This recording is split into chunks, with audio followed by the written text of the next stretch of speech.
থাকলে আমাকে জানায়েন। মামা চলো। তোমার ভাই কই? ভাইয়ের তো খবর জানি না, কি জানি কোন কামে আছে। কেন দোকানে আসে না? না, কয়েকদিন হলো দোকানও আয় না। আপনার লোক কত হলো? বিসিএস পরীক্ষা দিচ্ছ না, আশা ছেড়ে দিয়েছ, তাই খাবার আশা। জি, আমি বিসিএস পরীক্ষা দিচ্ছি না সেই আশা ছেড়ে দিয়েছি, কিন্তু আমি বিসিএস ক্যাডার বিয়ে করব সেই আশা নতুন করে তৈরি করেছি। আপনি কি বিসিএস ক্যাডার? না, আমি তো আসলে ওই সাধারণ সরকারি চাকরিজীবী। তাহলে বিসিএস দেন। আমার তো সেই বিসিএস পরীক্ষা দেওয়ার মতো বয়স আর নেই। মানে এখন তোমার ওই বিসিএস পাত্রই লাগবে, তাই তো? জি, আপনি ঠিক ধরেছেন। আচ্ছা, আমি আঙ্কেল বাসায় নেই?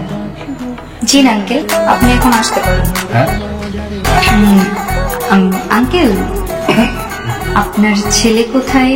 আপনার ছেলেকে দেখছি না। আমার ছেলে মানে? মানে আপনি তো পাত্রের বাবা, তাই না? আরে না, না, না, আমি পাত্রের বাবা হবো কেন? আমি পাত্র। আপনি কিভাবে আমাকে বিয়ে করতে চান? এখনই ছিঁড়ে দিতেছে। এই যে কি হয়ে গেছে? হ্যাঁ, ভাইবা দিয়ে এলাম। কেমন হয়েছে ভাইবা? তোমার মতো।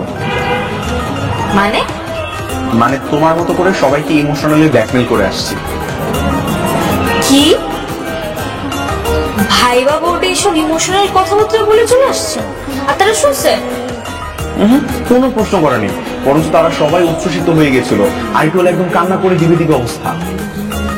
ওনাদের কোনো খেয়ে দিয়ে কাজ নেই না? আপনি ইমোশনাল কথাবার্তা শুনে ইমোশনাল হয়ে গেল, তাই না? তাহলে তো প্রত্যেকটা ঘরে ঘরে বিসিএস ক্যাডার থাকতো। আমাকে বোকা পাইছে। হাই হাই, তাইলে এখন যদি আপনাকে সিলেক্ট না করে তখন কি হবে? না হলে আর কি, হাল তো ছেড়ে দিব না। 2 বছর পর আবার পরীক্ষা দিব।